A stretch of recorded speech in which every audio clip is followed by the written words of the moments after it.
Bagaimana akal-akalan supaya perusahaan asetnya naik dalam seketika tapi sah secara hukum dan tidak ada dirugikan? Banyak rahasia sukses berbisnis yang kali ini saya ajarkan hal yang beda dengan yang diajarkan oleh para motivator atau coach bisnis. Ini juga tidak diajarkan jika ingin berbisnis dengan cara baik-baik. Yang akan diajarkan kali ini adalah cara yang nggak umum, cara nakal, tegaan, dan cara sontoloyo. Inilah tipe berbisnis ala sontoloyo. Pelajaran pertama, Anda harus punya 3 macam pembukuan. Betul, sahabat nggak salah dengar. Kita harus punya 3 laporan keuangan. Anda harus punya pembukuan lebih dari 1. Ini ajaran saya dan itu pasti. Berikutnya, Anda harus punya badan hukum, PT, perusahaan terbatas. Lalu Anda harus punya rekening bank pada perusahaan tersebut. Lalu Anda harus taat bayar pajak. Dan ini kuncinya lagi. Ingat, pembukuan 3 tadi untuk apa saya tidak usah jelaskan detail. Hanya sekilas. Yang satu adalah yang jujur untuk pemilik perusahaan. Yang satu adalah yang rugi dan sedang berinvestasi untuk pajak. Dan yang terakhir,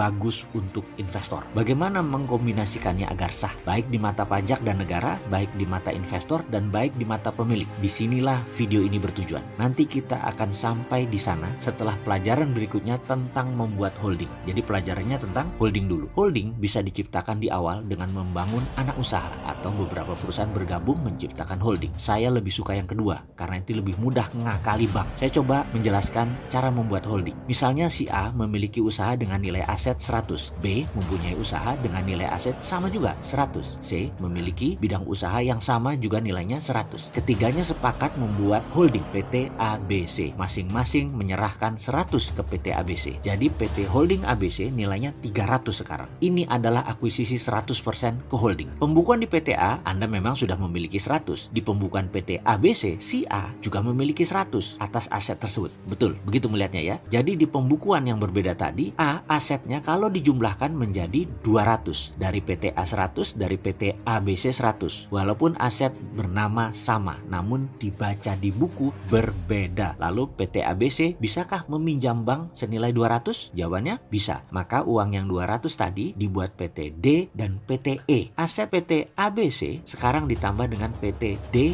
dan E. Nilainya menjadi 500. Setuju bukan? Kekuatan bertiga tadi waktu berdiri sendiri-sendiri hanya 100. Tapi kalau sekarang digabungkan menjadi 700 nilai bukunya. Sebentar dulu, jangan dikomentari. Masih panjang ini. Kemudian ada proyek F bernilai 600. Maka PT ABC meminjam uang ke sebuah perusahaan di luar negeri bernama Y. Y invest 600 dengan mendapatkan jaminan aset perusahaan PT ABCDE. F, proyek tersebut jalan baik dan tiap bulan menyicil pinjaman ke luar negeri, ke negeri seberang. Namun karena bunga besar, maka F terus menyicil ke perusahaan Y bahkan hingga tahun ke-8 masih belum lunas-lunas. Malah di tahun ke-8 pinjam lagi tambahan dengan bunga lebih besar lagi. Karena hutang besar, perusahaan ABCDE berhutang dan terus-menerus bekerja tanpa ada untung. Pajak ABCDE kecil, untungnya hampir tidak ada. Kemakan operational expenditure walaupun aset terlihat naik. Hampir 600 plus 600 ditambah kenaikan dalam 5 tahun operasional mungkin sudah menjadi 2000, tetapi tidak ada cash di tangan. Apa yang terjadi dengan pelakunya? Si A, si B, dan si C. Tahukah Anda bahwa perusahaan yang berinisial Y ternyata milik ABC? Y tidak punya hutang, tapi punya revenue streaming yang solid. Yang dilakukan adalah memindahkan aset ke Y tanpa pihak Indonesia menyadari. Karyawan Y hampir tidak ada. Uang di Y langsung dibagi ke pemilik ABC tadi. Karyawan A, B, C, D, E, dan